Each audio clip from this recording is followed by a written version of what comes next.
You guys are just 3 weeks away from your wedding day. Will you say I do to the person you fell in love with and got engaged to sight unseen? You know, the sky's the limit with the conversations. It's based on both. Just kidding.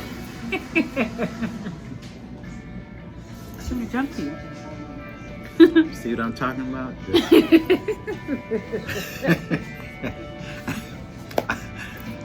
Y'all see? Okay. You need some physical attraction.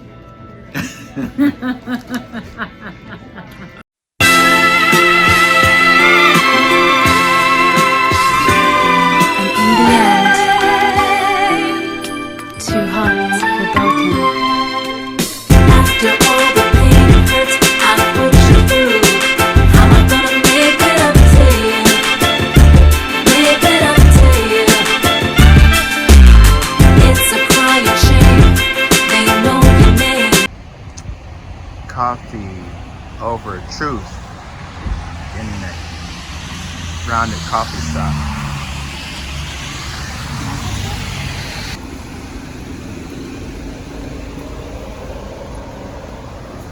Smells good. Sure does. It's the French flag. Bienvenue. You got enough room in here?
So the Alkali Yogi is not impressed with this place because they have a lot of things wrong with it.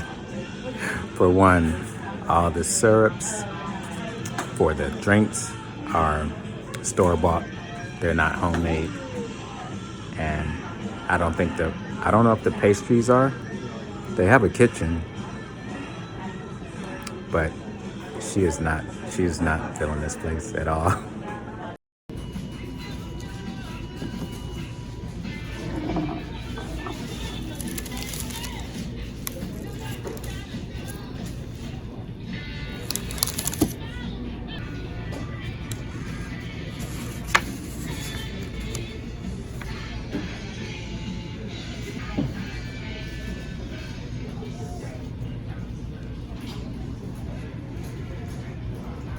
Okay, so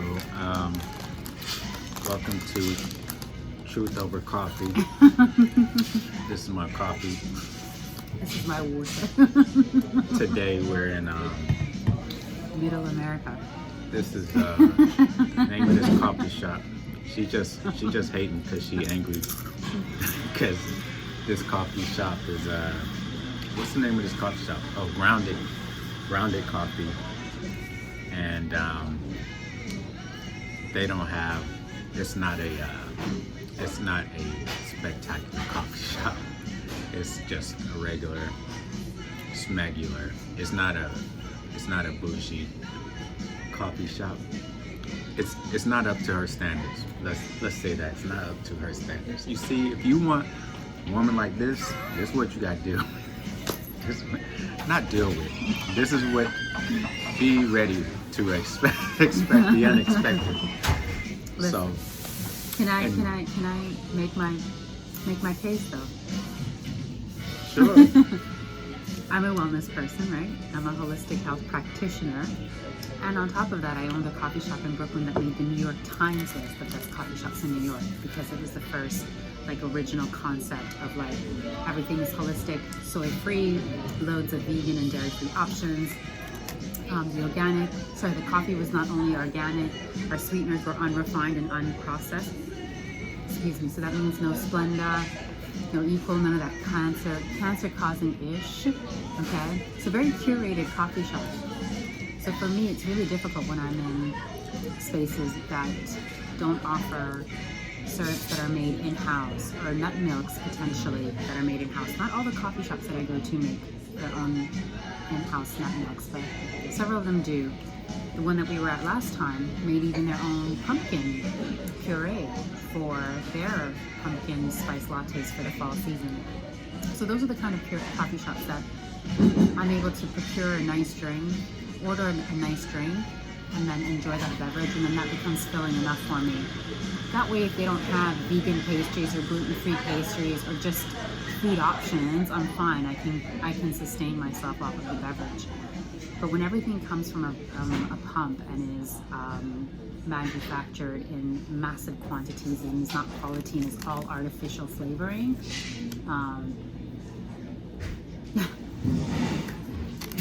as a former coffee shop owner myself, it's disappointing to me because I used to make my own in-house chai every morning, my own chocolate ganache for the hot chocolates and the mochas.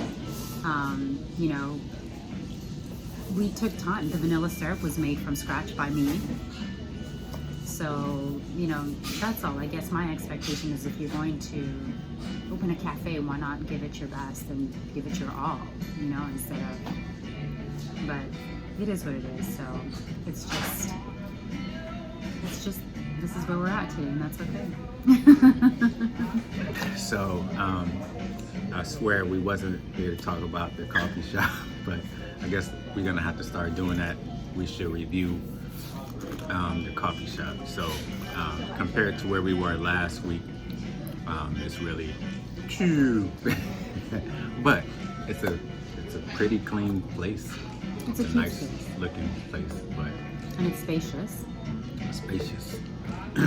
It's And they claim spacious. to be French, but they don't make anything in-house. Wait, it's all good.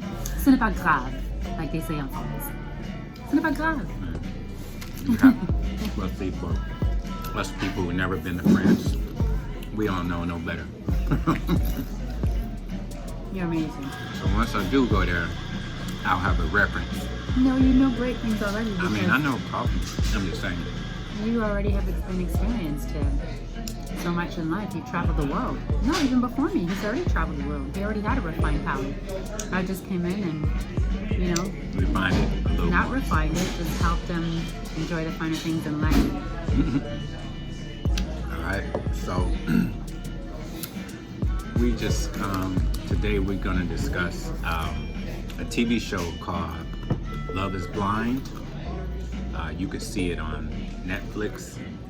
And this season is pretty interesting because this season has an African man, like he's African.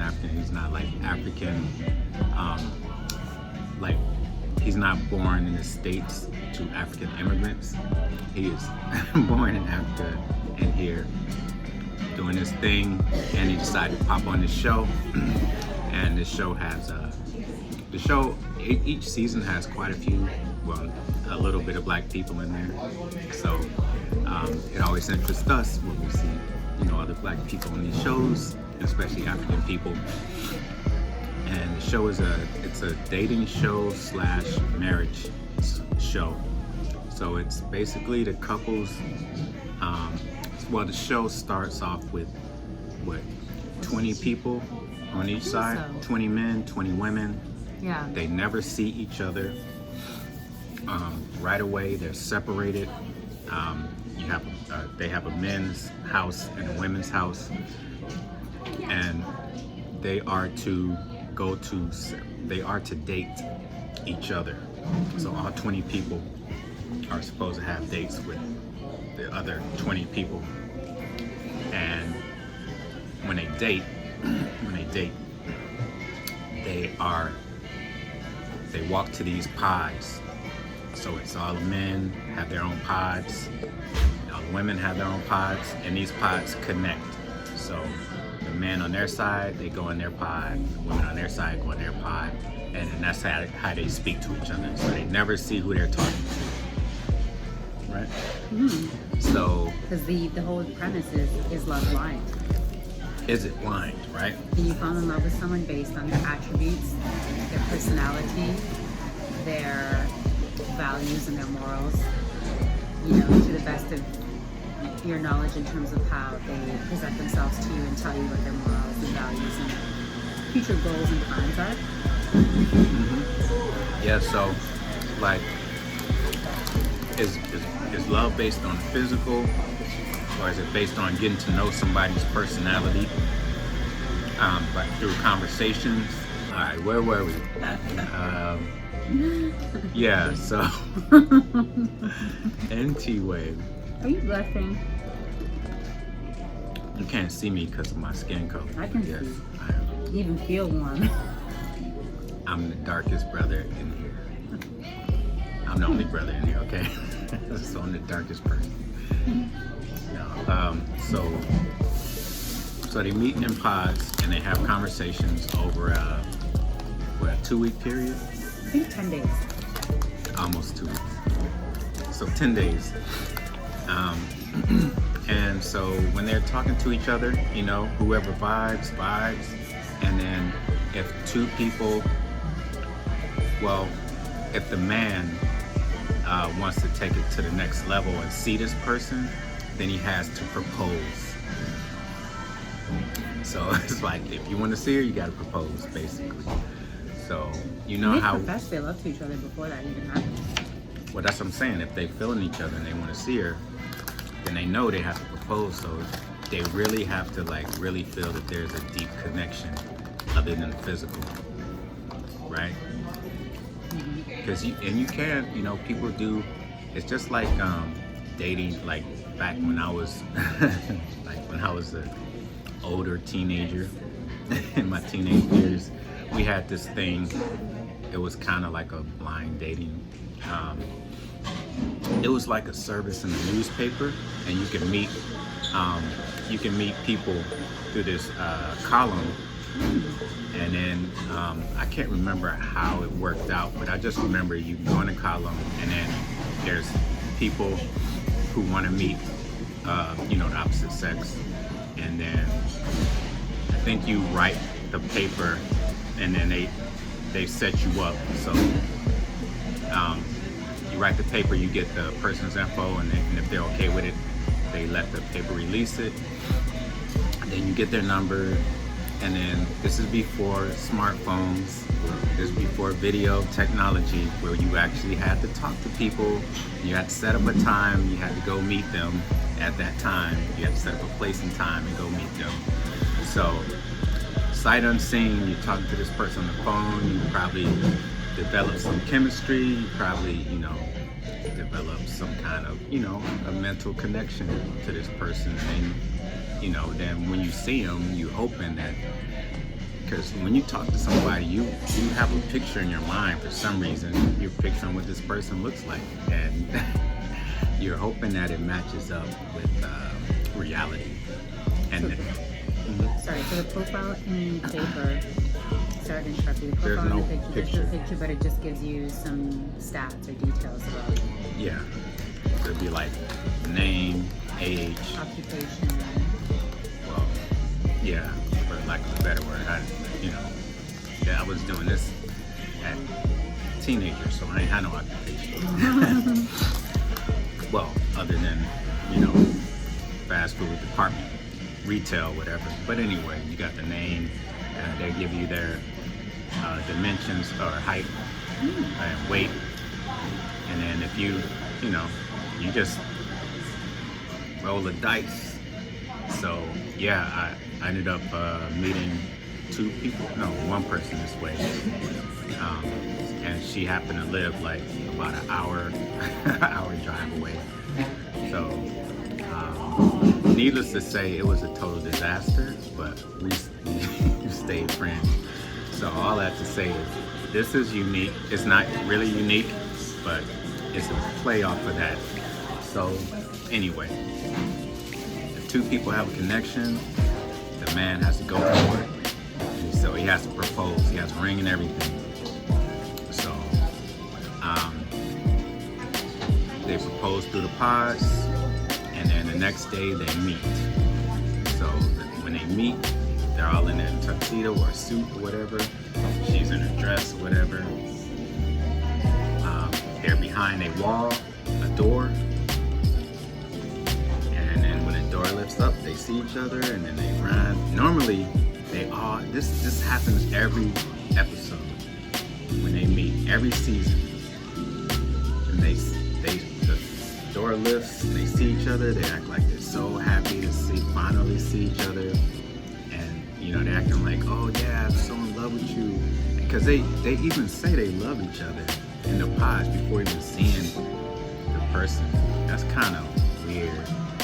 But if you believe in love, and you don't believe in it's based on physical attraction, and if you get two people like that, then it could work. But normally the people on this show are early 20s to late 30s. So you're in the silly age. That's the silly age right there. That's where you don't really know what's going on. You want somebody that's attractive, and you're really not thinking much about anything else. I mean, there's always outliers, but for the most part, I think that it's a balance. It has to be part physical and part emotional, mental, spiritual connections. So anyway, when the man proposes to the woman, she says yes, then they go meet. And like I said, when they lift the door up and they see each other, most of the time they walk or run, and then they hug and they kiss, and they're like, oh, I'm so happy to finally see you. I'm so happy to meet you. But you don't know if they're really their type physically. But that puts you in a position to where you're gonna say, well, I'm gonna see what happens, even if this person totally not your type. But you're like, man, I'm on this show, already proposed, or from the woman's part, already accepted. I'm like, this guy's talking to me, so, and I feel connected to him. He's not my type, but we'll see when it works. So, and from my position, I believe men and women are different on this angle, because men, from what I believe, I could be wrong, but this is my opinion. We're more visual. A woman can have a good connection with you mentally just by talking to you, conversation-wise, and she'll be like, well, he's not my type, but I can learn to love him. Man, not so much. There's some men who don't, feel like the physical is all that. But for the most part, the physical has to match up first, and then that's why so many men end up with crazy women. Oh, okay, that's a joke. But I just think women are more cerebral, so they are more, civilized, and the point to where hey, looks ain't everything, some things, but this man is a provider and he looks decent. He's not grotesque or whatever. We can try to make it work, but sometimes it don't happen like that. What do you think? You think I'm right on that? Yeah, I mean, I'm not saying looks are everything for guys, but it's a big part.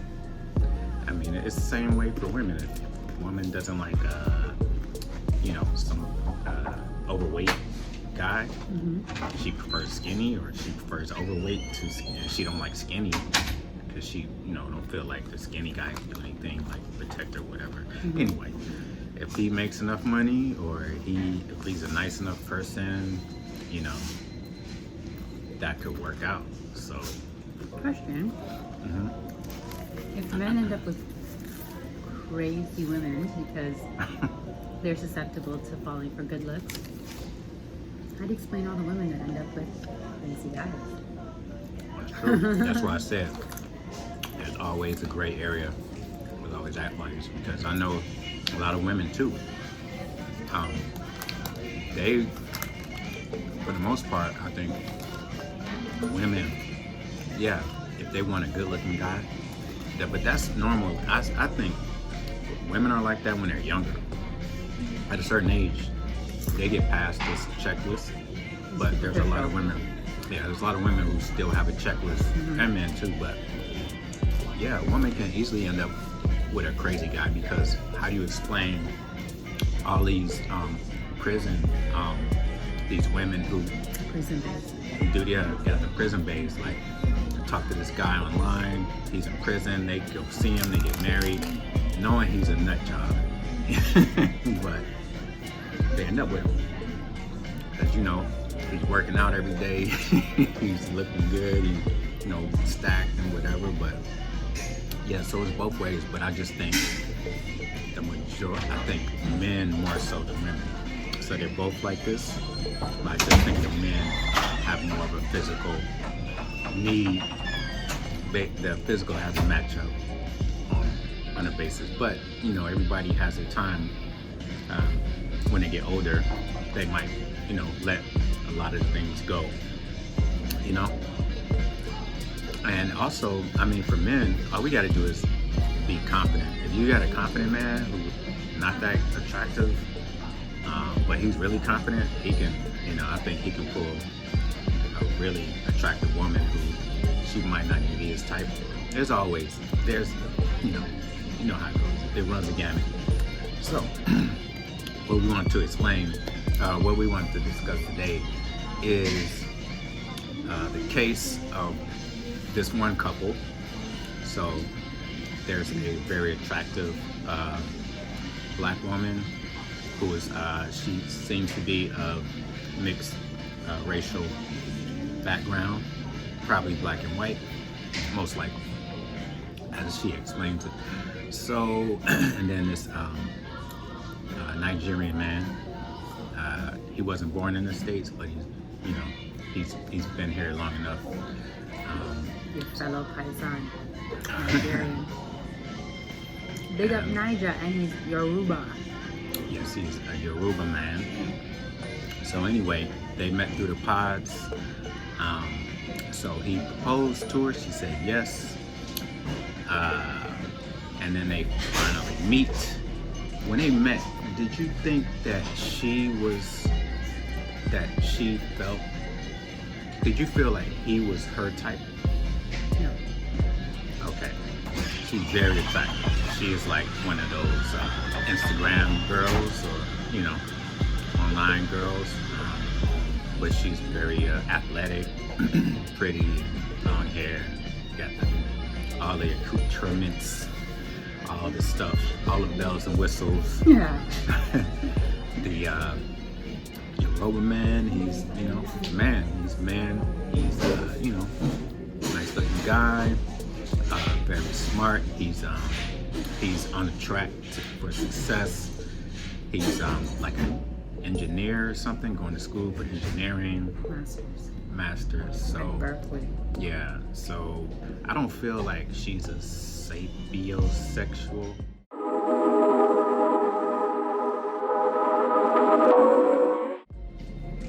That's a person who is attracted to smarts and intelligence. So there are those kind of people too. They're not attracted to looks as so much as if the person's smart. That's me. She's saying I got both. But yeah. Anyway. I'm trying to. Oh. I know, it's a family show. Family show. So anyway. Well, when I saw him, when he saw her, I think he was like, score, you know. 100%. You guys are just 3 weeks away from your wedding day. Will you say I do to the person you fell in love with and got engaged to sight unseen? Or will you walk away from them forever? Okay, so once they say yes to the engagement, then they have 3 weeks to get to know each other, and then the marriage happens. I think they live together during that time. Yes, Kind they of live like together. they get that similar arrangement like in Maps, Married at First Sight, where they're put in a neutral home Yes. and they live together. It might be 4 weeks, 3 or 4 weeks. Yes. So imagine you meet somebody for the first time, sight unseen. You're engaged to that person, and then you got 3 weeks to get to know that person. But before that, they fly you away or they take you somewhere. But yeah, I You mean, have like a honeymoon you period. have a honeymoon that lasts for like 4 days, and then you get to see how that other person lives, and they get to see how you live. You get to consummate. Hold up, before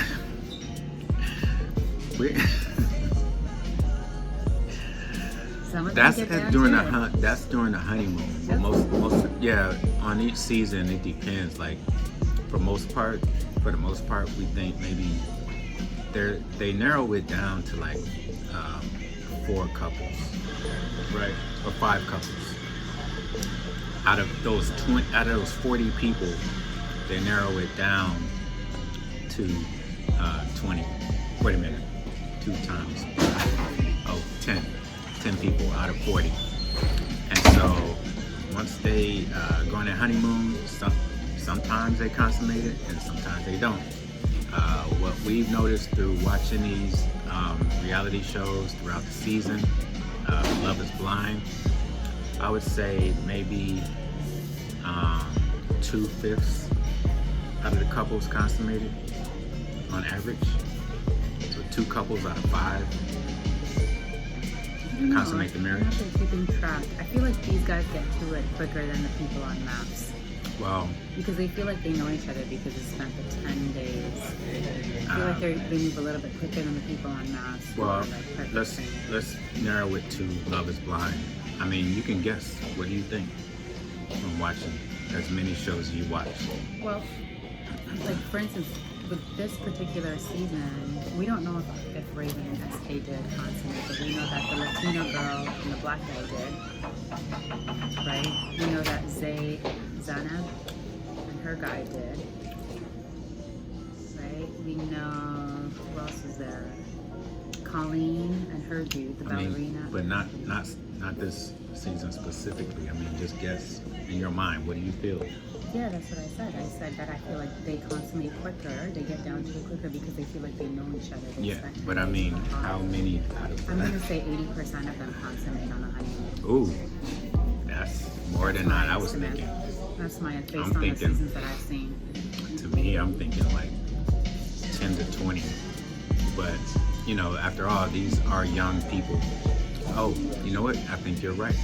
I think over half of them probably do it. Maybe 1 out of 5 couples, I would say maybe 3 to 4 couples consummate it. There's always one who don't.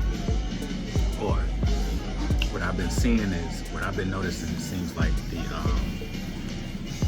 the black people on the shows seem to be a lot more conservative. Like, it don't seem like they always consummate. It seems like, you know, for whatever reason, I don't know, but that's what I noticed. Because their mama's Well, watching.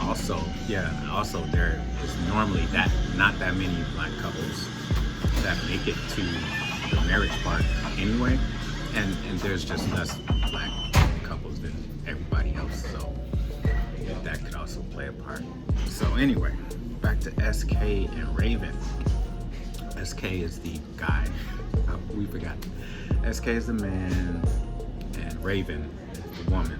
So yeah, if you once they make it out of the pods and they make it to being engaged and they get a honeymoon and all that stuff, they still have a chance to say no to getting married if they don't feel it's gonna work out. So my language is called Yoruba. Uh-huh. Can you say that? Yoruba. There you go. Look at you. It's like Aruba, but Yoruba. There's just a few like key words you need to know. So like, for example, when you meet a Nigerian person and Okay. you just say bawoni.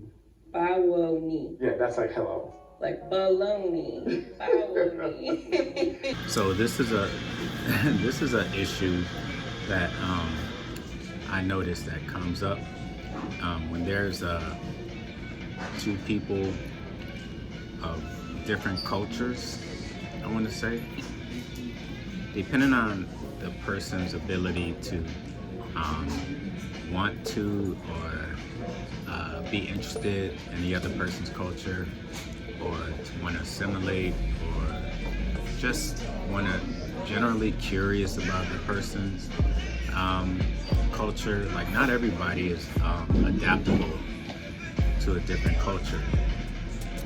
So for instance, Raven is American, born and raised, all her family is American. She doesn't know what her background is necessarily, what kind of black person she is. It doesn't come up, so that's the only information we have. So we know that SK is Nigerian, he's Yoruba. And so there's a scene where they're sitting on the couch in their apartment after the honeymoon and all that stuff. By the way, we doubt, oh no, I think they did consummate. What do you think? I think they did too at some point. It may not have been on the honeymoon, but over the course of the 3 weeks, I think they probably did. Okay, so I think they're just discreet. yeah. So when they're so there's a SK's mama's watching. yeah, You're not going to disrespect and make her mothers look. are watching. But a Nigerian mother, an African mother, a black mother, I believe, and correct me if I'm wrong, that Raven's mother is not black, if I'm not mistaken. So you are not going to embarrass a black mother. Yeah, I mean, we really don't know, but we just know that part of her family is American white from the American South. Notice the Americans. American South, so. But there's a part when there's a scene when they're on the couch and they're speaking about what kind of wedding they want to have and stuff like that. So he starts telling her, you know, where his tribe is. He says, I'm a Yoruba man. And she's like, oh, okay. She don't know what it is. But this is a thing. She had told him in the pods before they got engaged that she had 2 best friends who were Nigerian at some point in her life. So it's really weird that she don't know anything about his culture, The food. or anything. So Anything. he's telling her he's telling her that what's he saying, Yoruba. I got my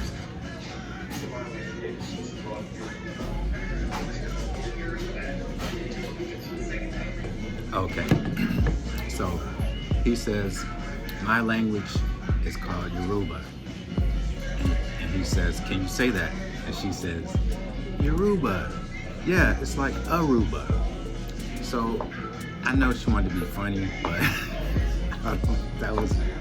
that's really corny. So he's going through the thing. He's like saying, oh, when you meet somebody, he's just giving her little bits and pieces about his culture. He's saying, when you meet somebody from Nigeria, you want to say bawo ni. And she goes, bawo ni. Oh, like baloney. And I'm like, man, is she serious? Or I know she's trying to be funny, but that sounds like something you say when like you're really not interested. I don't know. I just wasn't picking up that she was kind of interested in his culture at all. Like she expects him to just be an American man. What do you think? Yeah, it's kind of something like that children would say. Yeah, it's kind of childish. I know he was laughing it off too, but I'm thinking that these are the beginning bricks that she's laying for the foundation of this relationship. So knowing you have somebody who's, well, they're in your country, but they have a different culture, which means they already have assimilated to your culture, but they're keeping their culture intact, which means you have to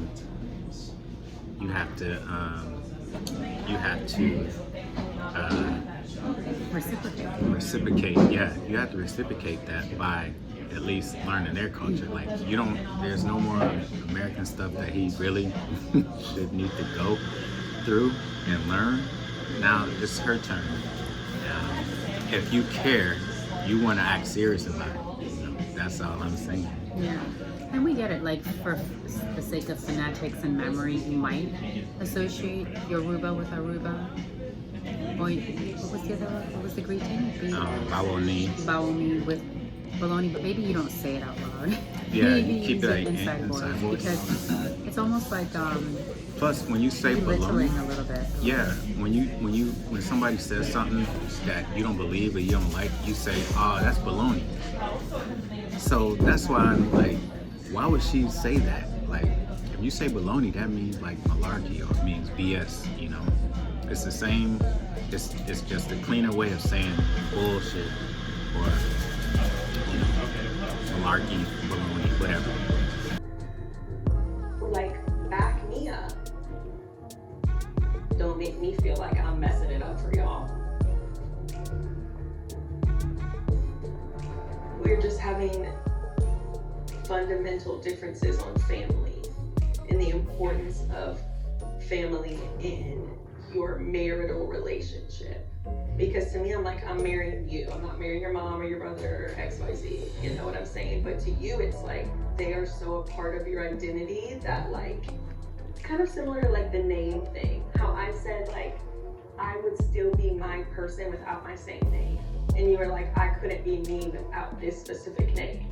Remember we had that talk? I'm me regardless of what my name is. I'm me regardless of who my family is. I'm gonna make my own decision at the end of the day. Alright, so there's another scene where he tells her that, no, she's saying that the relationship with the mother-in-law is important to her, because he said that he's telling her, like, African culture, like, the family is the biggest thing, especially for the wedding and for marriage. It's like, really, the marriage is for the family, and when you marry somebody, you marry a family, which is opposite. It used to be like that in the States a long time ago, but somewhere down the line with all this, you know, all these like politically correct things and all these different movements and making things, you know, so-called equal with everybody, and letting go of social norms and traditions. Like, for the sake of being progressive. Yeah, so a lot of people don't see marriage as you marrying into the family. They see it as we have become really individualistic. That's it. In America, we have become, I mean, on one end, we could be xenophobic, we could be nationalistic, but on the other end, we can still function as individuals. Take the family out of it. You know, if your family don't like somebody, you're like, oh, that's you, but I gotta live my life. And, you know, a lot of cultures, they don't play that. They're like, you know, this person, you need to see what kind of person this is before you marry this person. You need to see where their family, you need to meet their family. You know, you might have assets, you know, that you want to keep tight. You don't want to marry somebody that's not just out to get, you know, all your family heirlooms. You know, I do think that the upper crust society in America is probably still like that, and so which means we could be a bunch of lowlifes. No, it's true though, because they have things to protect: legacy, wealth, name, right? So they haven't forgotten that all of these things, reputation, all of these things matter to them still.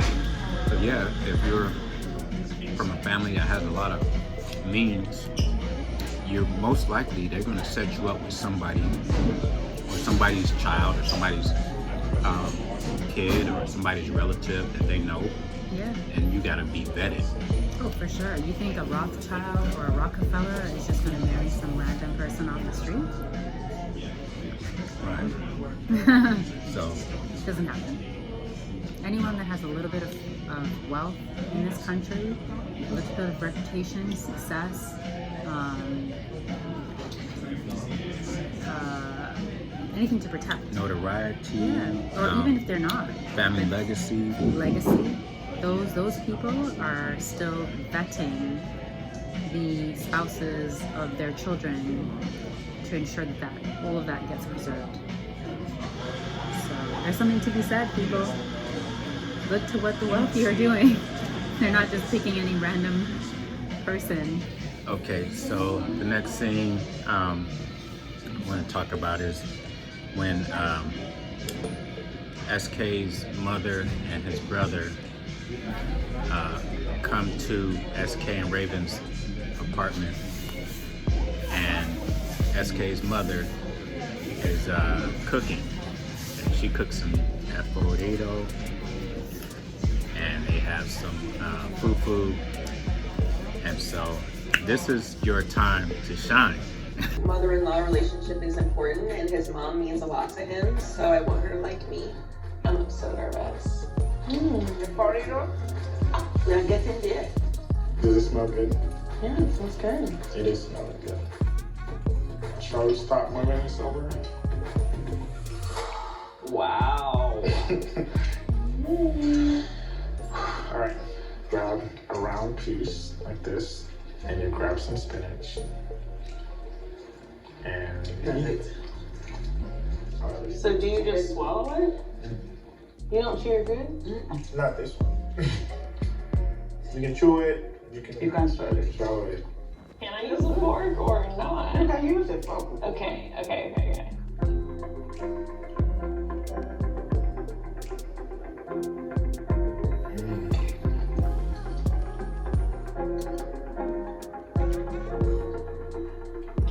How it is? Good. It actually is spicy. I like it. Yes. This is Raven's time to shine. She needs to put her best foot forward if she is serious about wanting to marry this SK. So roll up your sleeves, live in the kitchen. yeah, she doesn't help with the cooking. I want to learn how to make eforiro and egusi. They're two of my favorite Nigerian dishes. I'm literally salivating, not just because I'm hungry, but because I actually love those dishes. Yeah, so that's strike number one. At least they didn't show it on the camera. Maybe they edited it out, I don't know. But judging by the way she is, I don't think she helped. Not saying she's not a nice person. She's definitely nice, but she just, you know, she just maybe not aware of a lot of things in the world. She is what, 32 or 29? 27. There you I'm go. not mistaken. And SK is around 27, 28. No, 26. He's like 32, 34. Is he? Yeah, he's a bit older. Okay. He's a bit more established. That's why he's in a good place career-wise and financially. Well, she's Yeah. there. She's established. No, I think has a she job. is because she's an influencer. But I mean, mentally, he's Oh, yeah, he's mentally more established, and he's probably converted. Yeah, he's probably You know what I mean? probably He's just- worldly, more worldly. Yeah, than she is. you know what I mean. So yeah, I mean they're at the table, and you know everybody's eating with their hands. You know how you eat it. Most Africans eat food with their hands, Yes, we do. and she is like looking at everything. She's like, they're like, "You gonna eat?" And she's like, "Can I use a fork?" I'm like, man, it don't even. It seems weird to eat it with the fork because all that good food you want to get right in there. And then lick your fingers. Yeah, so she's like with a fork. But the mother likes her, and it's funny because it seems like the mother thinks she's white. I don't know. I mean, she's for there, yeah, because they thought you were white too. But anyway, bleep. Okay, so anyway, this doesn't look like she's really trying to get and delve into the culture because they're about to get married. And this is one of the things, I mean, if you're gonna make a good impression, you know, just when in Rome, do as the Romans. When in Africa, do as Africans. When in Nigeria, do as Nigerians. When in Kenya, Kenyans. Ethiopia, Ethiopians. Eritrea, Eritreans. You get it. So, yeah, that's another strike. This is up in September, Okay. but at least it's still in time for me to like make the move to school and everything. So, move to school will be like August. Cool, yeah. I love that for you. For me or for us?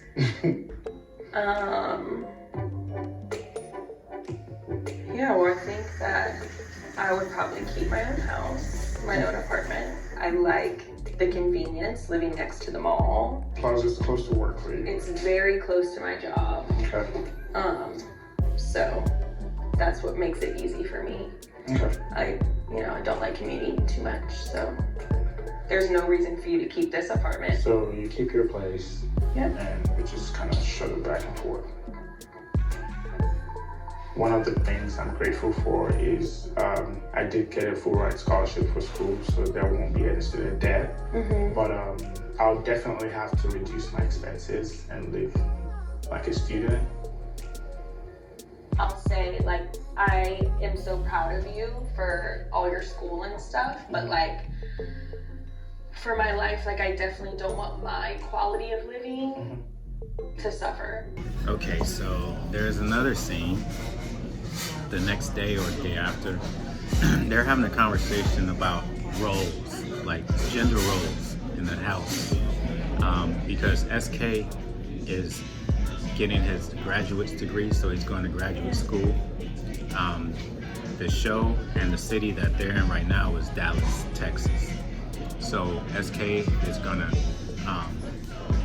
why he would want to get married, why he's doing this, I don't know. Maybe he had pressure from the family. For sure, because No, just joking. For sure, because he's like 32, 34. In African culture, that's not considered young, to be honest with you.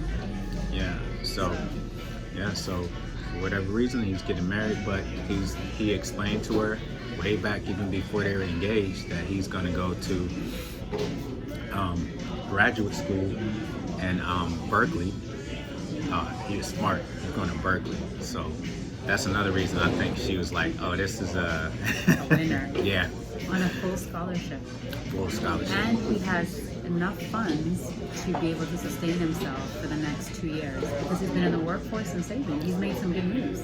Yeah, he has enough money to actually pay half of her rent or half of her mortgage while he's away studying. Well, he definitely has enough money to relocate and sustain himself for the next 2 years because his schooling is covered. She's the one that has requested that he pay for half of her rent. Yeah, he has the means to do it. Did he say that? Yeah. Oh, okay. He said we could. Yeah, he said we could talk about that. That's fine. But so she's basically saying that, yeah, when you can go to school, but I'm gonna stay here in Dallas because I love my apartment. It's close to the mall.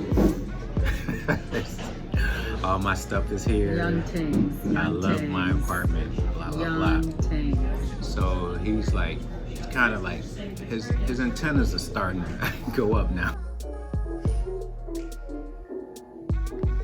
I know that like probably sounds really bad, like whatever, if you're hopelessly in love, then like it shouldn't matter how you live. But I feel like I work really hard to, you know, be independent and live how I want to live and take trips and, you know, have a nice dinner. And I don't spend that much money. I mean, okay, I'll rephrase, it's relative. Like, yes, I go to Whole Foods all the time. I don't look at a price. Nail salon, hair, my hair costs about $500. Facials, massage, chiropractor, personal training. It can be expensive to be me, but I just would hope that quality of life would not suffer. Would I like the fairy tale traditional, we get married, buy a house, have a kid, split finances? Yes, that is ideal for me, but none of that is gonna come for us for like 2 or 3 years because SK is not gonna be working. He's gonna be going to school full time in California, where it's like way more expensive than living in Dallas, Texas. And I know SK is gonna be as like financially independent as he possibly can, but now I will have 2 people with 1 income. I'm not asking for anything crazy, but I definitely was looking forward to at least having a better lifestyle than I have now upon getting married. As far as I'm concerned, It's like, man, she ain't really trying to compromise. Like I'm doing all the heavy lifting, like I'm doing all the compromising. She don't seem like, and when you see her, you're just, yeah, I mean, I'm sure her. And when you see her, you're like, yeah, that seems like the way she looks, she kind of like acting like how I would expect her to be. Like, she's pretty, she just want to be pretty and sit at home and, you know. Be taken care of. Taken care of, yeah.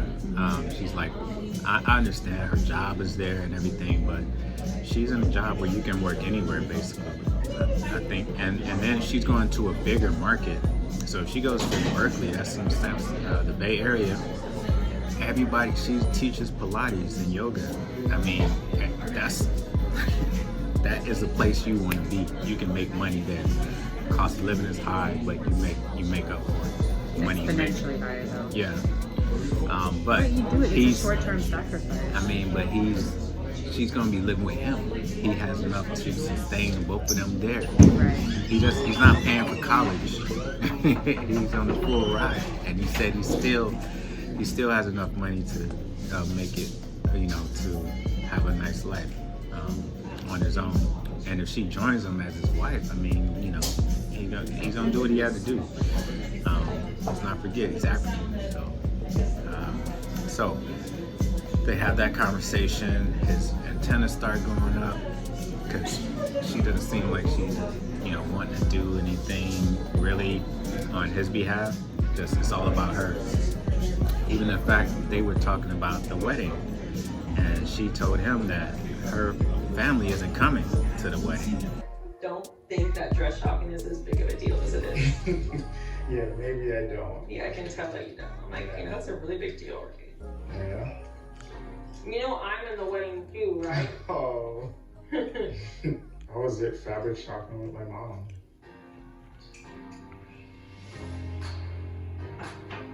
It was good. It was fine. Was she helpful? She had a lot to say. Okay. They said the #1 piece of advice is to, like, always keep stew in your house. And I was like, what? I didn't expect that to be their first piece of advice. I was like, what? I want you to know that I really appreciate like how involved you've gotten with like just trying to integrate the culture Thank you. and making my family feel comfortable, Yeah. making them feel like you understand, you know, and you're ready to get into, you know, all the Nigerianness going on in this wedding. But I am really trying. Like, I want to make a relationship with your mom. Like, I want to try to do it. I think one of my mom's biggest concerns currently is about the fact that, you know, none of your family members are going to be at the wedding. I pretty much just had to try to like make that case for her that, you know, it's different in America, you know, because for us, that's like almost unheard of. I have a very small family. I don't have 17 brothers and sisters to call on to represent me. I have 0. Like, my mom does not want to participate. You talk to her, she's fine. She likes you. My grandma's not gonna participate, she's sick. My grandfather just passed. My mom only has 1 brother, and I have like 1 close uncle, and he's about to have a baby. It's like, if these 3 people in my life that are my blood family are choosing not to come, what does your mom want me to do? Not have the wedding just because it's not her way? And you're an American girl, not a Yoruba girl. Things would have been done differently. I feel like y'all are picking at me, and I'm like, what more do you want me to give? I'm giving y'all exactly what y'all want. Everything you want for the wedding, I'm doing. You know what I'm saying? There's a lot of stuff that I wouldn't have this way, but I want your mom to be comfortable. I want your brothers to enjoy themselves. I want your family to like it. And y'all still want to like find a problem with what I'm doing. And he's like, wow. But he still wants her enough to where he's like, yeah, I understand, but you know, maybe we can get through it. But in the back of his mind, he's like, that's not, well, he's kind of telling her, it's like, it's very important to my mom though, to my family, to meet your family. Like, how is that gonna work? Like, why aren't they coming? And she's like, well, they just don't understand this process. They don't like the process. And I only have my mom and my grandma and a brother or uncle. She's an only child. She has an uncle. An uncle, and he's having a baby. She's just making excuses to me. Like, I'm like, if you're getting married, no matter how you did it, why aren't your family gonna show up? So that just leads us to believe. And then she says, they're a family from the South, from the Deep South. And if you was a Deep South family who was black, you definitely coming to the wedding. So we have no choice to believe, but to believe that it's probably her other side of the family, which is white. You know what? It just came to me. She did say that she was raised by a white family. I just remember hearing it. Yeah. I do remember hearing it. Okay. She said that. So She that was makes- raised- So it makes a lot of sense. Yeah, It makes so- a lot of sense. Her family doesn't, and her mother, she was telling SK's mother that too, and SK's mother was like, but you know, there's no difference in this world between people other than skin and local cultures, but and so that made SK's mom, I think, want to placate and try to be like, want her to like her more because she really likes, SK's mom really likes Raven. So it's just, you know, her family is not going to be down for the process, or maybe because he's African. So I think for some of our viewers who may not be familiar, if you are a white family from the South, In America. it's not in America, it's not unreasonable to conclude that, or to estimate that there may be some unresolved racism there. Based on the history, the South tends to be less. I'll let you explain that. I mean, even though Raven is half white, half black, It doesn't mean that she black people looks- were accepted in her family. yeah. So I mean, she could be very well accepted because she was a child. You know, she's a baby of their daughters, or you know, she's a baby, she's a child. But yeah, it doesn't mean that, you know, you can marry somebody of a different race and still not like them. You can still be racist. And we didn't even know that her parents were married because they Yeah. only had Raven, right? So we don't Yeah. know what the situation was that We don't have enough information. to know under what circumstances Raven was even conceived. But it's not unreasonable to conclude that her parents are probably not, her family rather, specifically her mom and her grandmother, because it sounds like those are the two people in her life that raised her, that they would not be necessarily open to having more people of color in their family and around them. There's I mean, not only that, it's they could very well not want her to.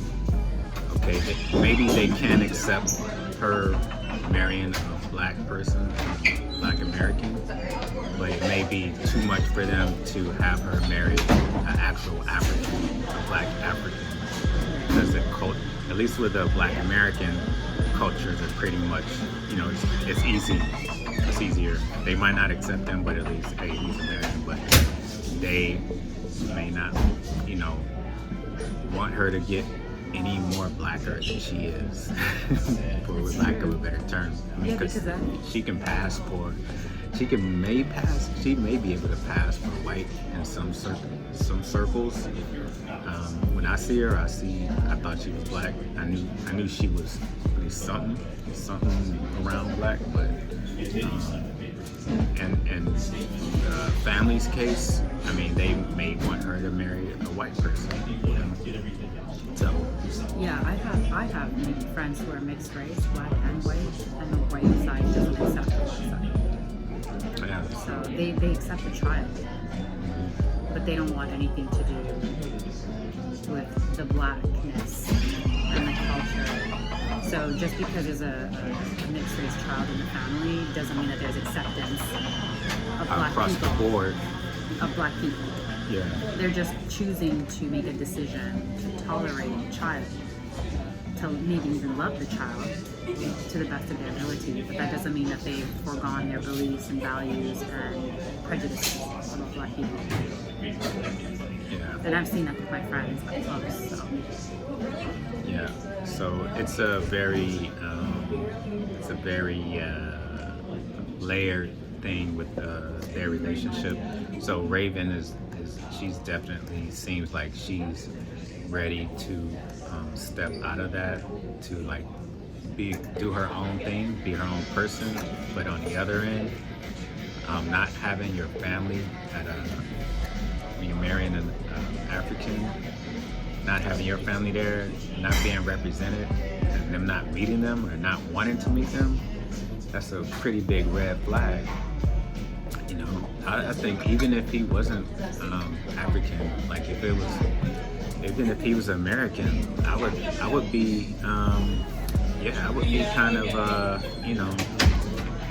insulted that your family doesn't want to meet the person who wants to marry you, who is going to marry you. It's just not good. Like, if you're going to get married to somebody, the families have to accept both sides. Both families need to accept each other. But Ravens is strikingly attractive. I think he's like, you know what, I'm risk it all. I'm just gonna go for it just to have her on my arm. And so they have the cultural differences, and then they have just the gender differences, the gender norms, the roles. They don't agree on that because he's expecting her to be a wife. Yeah, she can have her own career, her own job, but in his culture, you know, he's expecting a wife to be able to at least make meals. You know, she doesn't cook, or she says she doesn't cook, or she doesn't like to cook. She's got that Postmates. Yeah, I That mean, DoorDash. what is she gonna do? DoorDash their egusi soup. Yeah. Their Postmates. She doesn't sound like she wants to have children right away. She says, like, you know, what he says after school, 5 years time, they see a lot of kids together, but she's not expressing her domestic abilities or her wanting to be a domestic partner. She seems to be like she's real, more of a feminist, I would say, in that role. Like, she think they could probably coexist on equal planes. But, you know, a lot of men are not playing that. A lot of men don't want, you know, some men don't care, you know. But I think if you're marrying a cultural person, then, you know, I think you're gonna have to have those traits. It's like Alkali Yogi. I have those traits. She, you know, she likes to cook. She cooks. She knows, you know, there's a role for each person. But she is also independent and like business-wise. You know, she has her own thing. She's done her own things as far as like working career-wise, you know. But you know, and she, you know, a woman wants to, you know, I can't say that. I'm just saying, like, I think in SK's mind, he's looking for a wife, not for a person to date. And they would get along if they're dating, but not being married. Do you think that, because I've heard you say this before, do you think it also matters that, well, I shouldn't make any assumptions, but I don't know if Raven went to post-secondary. Like, I don't know if she has a post-secondary degree or not. I think she does have a degree. Okay. Yeah, I think she does have a degree. College. But even her friends, like, she has, so even though we suspect that she was raised pretty much as a white person who's mixed, but she does have black friends. The only friends that she showed, like each couple, they have their friends meet their partner who they're gonna marry. And both of her black friends, it says, you know, Raven is so far from a Nigerian wife as you can get. Like, she's not gonna, like, this is not her thing, being domesticated. And they're like, and plus SK's going to school like in California, and she's gonna be here, and they're even like, this ain't gonna work out. Like, this is not gonna work. And what else happened with them? Oh, there's another thing where so she claims that she's ready to be a Nigerian wife. You know, when SK's mother asked her, and with his another family member asked her, "Are you ready to be a Nigerian wife?" She says, "Yes, I am." So they take her dress shopping, you know, for the sizing and the dress, and to get the gele done. And she gets it on. They put it on her, and they're grilling her kind of in a nice way at the shop. They're saying, "You sure you're gonna be a domesticated? You're gonna be a good Nigerian wife? Because the first thing a Nigerian man, if you're gonna be a Nigerian wife, you need to always have some stew cooking You need to feed your on the man. grill." Yeah. You need to feed him. So they say, like, you always need to have stew cooking. And her antennas go up. She's like, I don't think I'm gonna be cooking for a man every day. You know, you can see her, like, you can kind of guess what she's thinking because of her expression. And she even says it to him. He's like, wow. She says it to her girlfriend. She was like, wow, the first time they met me, they said, she asked them, what do I need to do to have a successful marriage? And they said, always have the refrigerator full and some stew cooking. Some rice and stew. Yeah. And she was like, yeah, I don't know about that. What's your opinion on that? Do you always have to have some food in the fridge to keep your husband happy? Yes. Is it? You should have. If you're gonna be a wife. Otherwise, what do I need? You got Postmates For? otherwise. Yeah. Otherwise, you could just. I know how to DoorDash cook. it. I know how to cook, so why do I need to bring somebody else who don't want to cook? Like, It's just another mouth to feed. yeah. I mean, I can just be dating and go out with somebody. We can go get food together. That's no problem. But if I'm gonna be married, why would I marry somebody who can't cook or don't want to cook or don't want to, clean up, if I'm gonna put in my effort, because this is the whole thing. SK says he wants to be a provider for the family, Like which you. means you know, he's gonna make the money, he's gonna pay for everything, and you know, if you're the wife, then you know, if you want to work, that's fine, but he's still paying all the bills, so why does he have to come home and then cook his own dinner? You know, not trying, you know, this has nothing to do with sexism or No, I know. you know, chauvinistic stuff, but it's just like, okay, it's an even exchange. It's a marriage. Like, just if you don't want that, then don't get married. You know, what's a marriage for? It's to bring your ideas, your family, your income, your assets, bringing all that together. You probably have a plan. You know, you have a plan that works out and aligns in the same way. So, but the other things is like, okay, so if we're gonna have kids, and what are we gonna do? We still gonna order out with the kids here? You know, what are we doing? You know, if you're more career driven, then by all means, you know, get as far as you can, and you want to go in your career, and then think about getting married. It might not be your time. 27 is really young. It is young. You Like, have a lot of time to it's figure it weird out. that they're getting married so young. Well, he's at that age. Although, like you said, Hold up.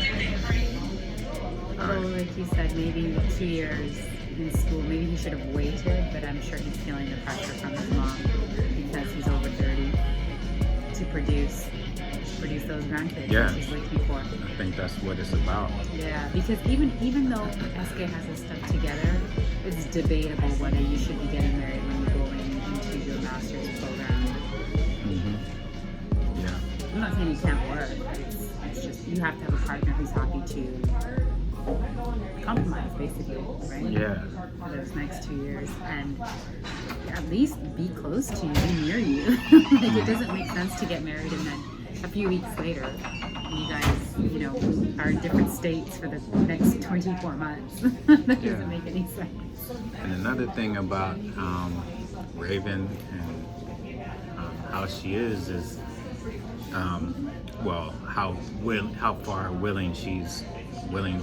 far she's willing to compromise. So I get it. She says, I don't think I want a whole Nigerian wedding. So I can get that in certain, you know, if you're in America, you can pick which side. She did, only thing she compromised on was wearing a gele, but she wants to wear a real wedding dress. So I mean a Western style wedding dress, the white one. So I kind of get that, but I kind of like, she should have done a little bit of, she could just look at Nigerian weddings and see how fun it is. How bomb they are. Or any African wedding. I mean, every African wedding I've watched, whether it's Cameroonian, whether it's Kenyan, whether it's Ethiopian, Eritrean, Nigerian, Syrian, no, not Syrian, Algerian. I mean, I've seen Basically them all. cultural. All of them. Indian, whatever. South, Anything yeah. cultured is bomb. Bomb weddings, yeah. As a matter of fact, at the end of this video, we're going to, let's link our Nigeria vlog. So if you're new to our channel, welcome. And if you haven't seen our Nigeria series, it will link it to the end of this video. It'll be the next video that you can watch. So you see how amazing they are.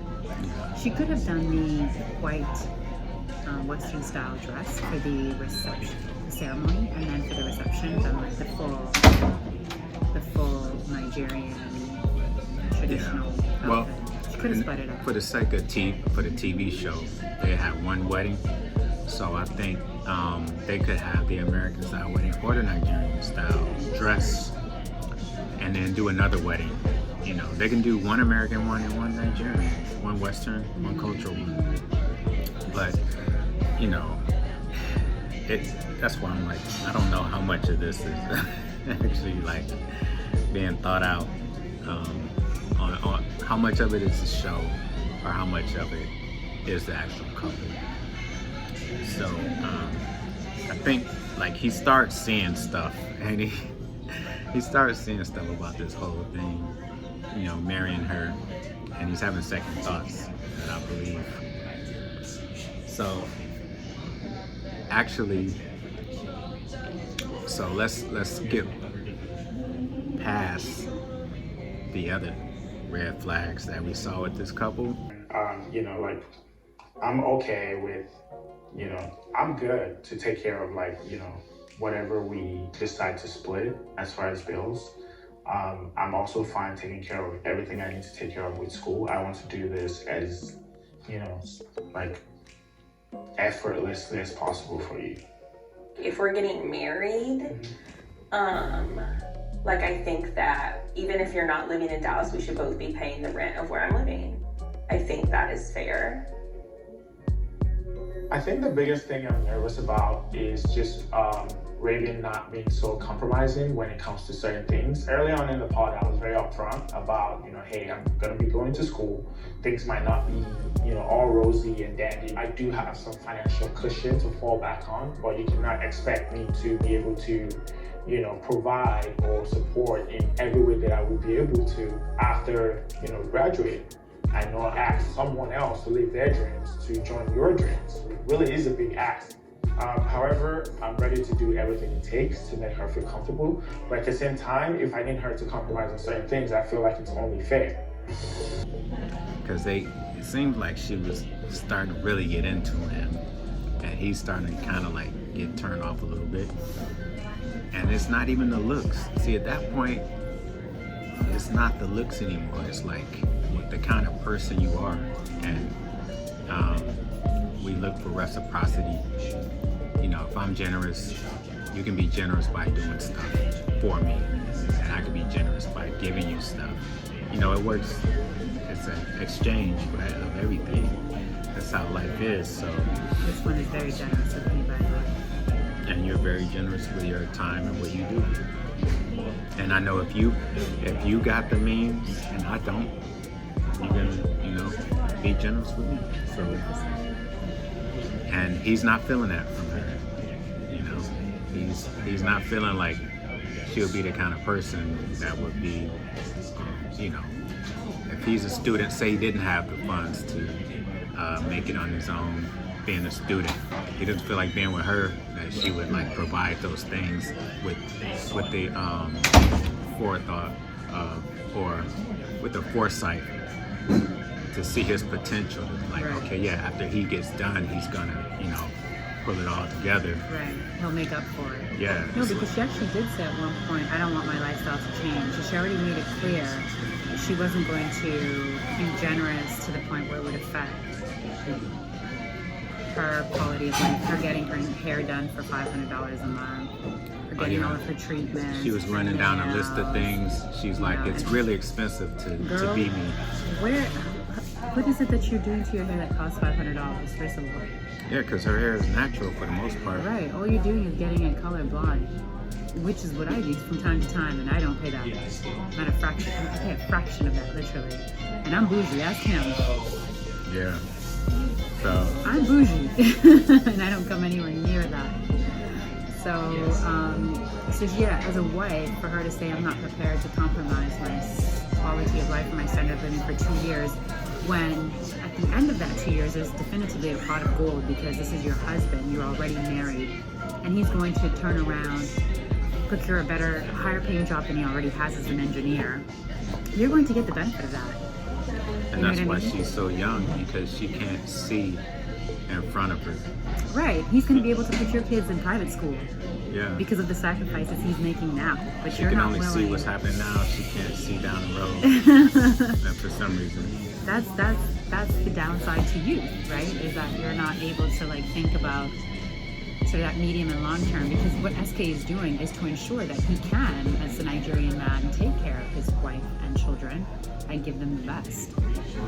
So, but if he needed that help over the next 2 years, the fact that you're not willing to do that means that you're not really ready for marriage. Because that's exactly what marriage is. Like, if I'm down, he supports me. If he's down, like he just said, I have to support him. That's what we signed up for. That's what we literally signed up for. That's why we're no longer, that's why we're not girlfriend and boyfriend. You do that kind of stuff when you're dating. You don't do that stuff when you're husband and wife. Because he's my family. So yeah, you gotta help each other. You know, that's the basis. You help each other, and you know, that's the way it is. had a gele on or a turban or anything. And it's a look. Without this, there's no wedding in Alkali. Yeah. Okay. I'm trying to be open-minded. Okay, so with all those red flags, we're fast forwarding to the wedding day. So she comes out first. She's in her white dress with the gele on. She's waiting for SK to come. She looks beautiful. Looks really beautiful, fabulous. He comes with all his Yoruba outfit on, all his gear, agbada and everything. He's looking very dapper. Yep. And we get to the altar, and I'm Plot like, twist. is he gonna? I'm like, yeah, they're gonna start their life and live happily ever after. Even though there's a lot of red flags, I'm like, I can't believe this got that far. But they ask her, she said yes, and then they ask him, and he says no. So it wasn't a shock, after it was kind of a shock because I was like, he might be a guy that's, into the looks, but knowing what he saw, he was just like, it's just not the time. Like, we need to know each other more, aka she needs to understand his side, his culture a little more, and he needs to understand where she's coming from. And if they will work out at all, they're gonna need time. So yeah, he actually didn't say yes on wedding day, and she was crushed. She was crushed because you know how these pretty women are. They can't take rejection. No woman can take rejection like guys can. We're not wired for it. Yeah, y'all not used to getting We're not the hunters. We're the prey. Yeah. So. Yeah, so that was a big shock for her. And she was like, what's wrong with me? And I'm like, you got time? It's not you, it's like how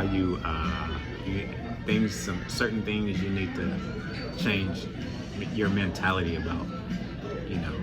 You watch, hopefully she watches all the episodes and figures it out. And hopefully he sits her down and tells her the reason. We don't know yet because we haven't got that far. But we got to the main part where they got to wedding day, and everybody's expecting both people to say yes since they made it that far, but he says no, and good on him. Yeah, it is good because it's not that I'm not rooting for them, but he made a decision not using this, but using this. Using the small brain. Using this brain because he knows that, it takes a village and a tribe and a community, and no matter what the messaging might be in these modern times, that you can do everything on yourself and you're completely self-sufficient. That's just not the way that we're wired. It's not what's in our genetic makeup. It's not what's in our DNA.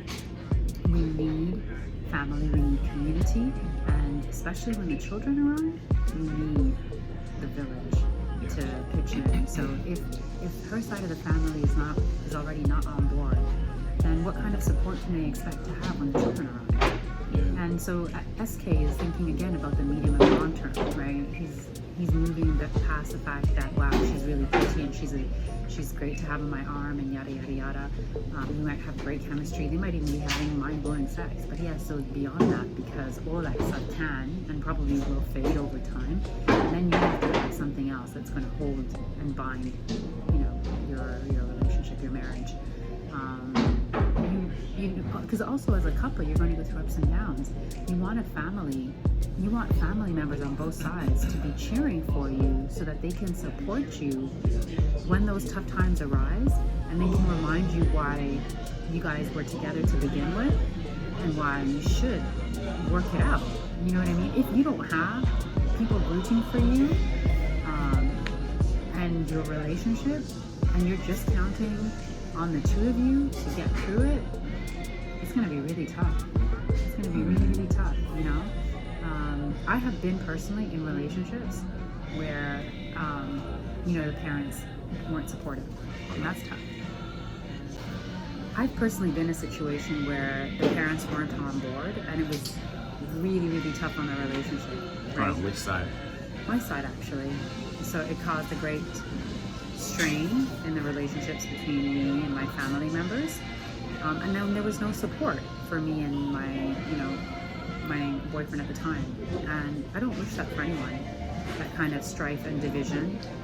And now as a more mature person, because this was when I was younger, in my 20s, at this stage in my life, with how hard it is to even maintain a healthy relationship in this environment, because truthfully, it's debatable whether America is even pro-family at this point, right? Throwing a lot of distractions and anti-family values out there, in my opinion, in my humble opinion, and we won't go down that rabbit hole, right? So if you don't have the outside societal structure being pro-family and pro,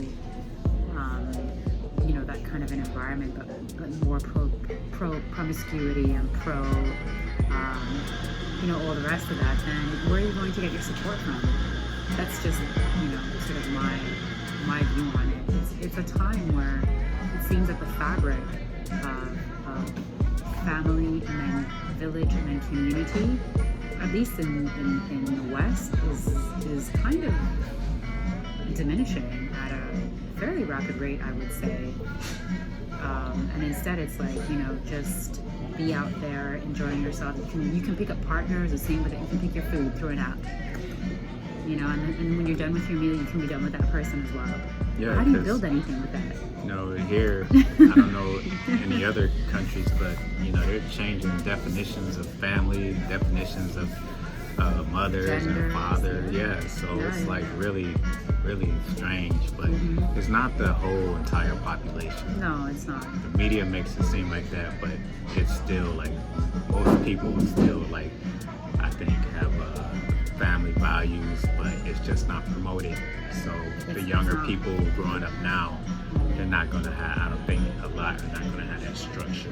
Yeah, even in the TV shows and in the cinema, you're not really seeing again that push for that structure of family and being together and growing something together and all the rest of that. You're just seeing, people like in and out of relationships, and anyone can have a baby, and anyone can raise children. It doesn't Well, what is a matter. woman? That's the question that we're now they're like currently saying, what is a grappling with in woman? 2022, if you can believe it. That's actually a question that people are grappling with. Nobody wants But to know. what about your experience? What have you found? I mean, have you had any experience where there wasn't support from either side of family members on either side? Yeah. It's not, also when at a younger age, but that was, looking back, it was a good thing. It was a good thing because, they might have saw something you don't see. They're, they live life, so they're able to see stuff. And yeah, there's a blessing in disguise after a while. You're like, oh, I'm glad that didn't work out. Just like in his case, SK and Raven, just like in your case. Right. So, You didn't see it at the time, but now you see why. right. Yeah. There's something to be said for that. But I think that generally speaking, like, it can't hurt, might help to have both sides of the family on board for a marriage. It's very important, especially if your culture requires that. And why go? Because your culture is what you are, Yeah. from your Exactly. name to what you eat to Right. how you dress to your mental, what you think, the way you think. And again, if you're planning to have children together, you're going to want that support. You're going to need it because, again, whilst the West is telling us that we don't need a village to grow a family, you absolutely do. It's actually traditionally the grandparents that raise the children because the parents are still young enough to be out there and working, right? 150 years ago, the parents would be out there hunting, gathering because they were agile and young. The kids would stay home and the traditions would be passed on to the children by the elders, the chiefs of that community, of that tribe. Right? That's who would teach the kids. Forget the schooling systems. They would get their education from their elders. So you see, there's something to be said about having the parents of both groom and bride supporting, because do you want your values, the values instilled in your children, do you want them to be instilled by both sides of parents, or do you want them to be instilled by political agendas and whatever else happens to be the zeitgeist of the time? You know, me personally, you know, the indoctrination that's currently taking place, I'm not really in support of that, you know. So having elders that can instead impart real wisdom and values in the children, like, that's important, rather than them being, let's say, brainwashed, for lack of a better term, out there by the systems and the powers that be. Yeah. Okay, so that's it for this discussion. The second vlog, Truth Over Coffee. We're just telling you our truths and what we think about certain subjects and things like that. So with that being said, we are out of here because we've been in this space for a little too long. So Get free and stay free. stay decent, folks.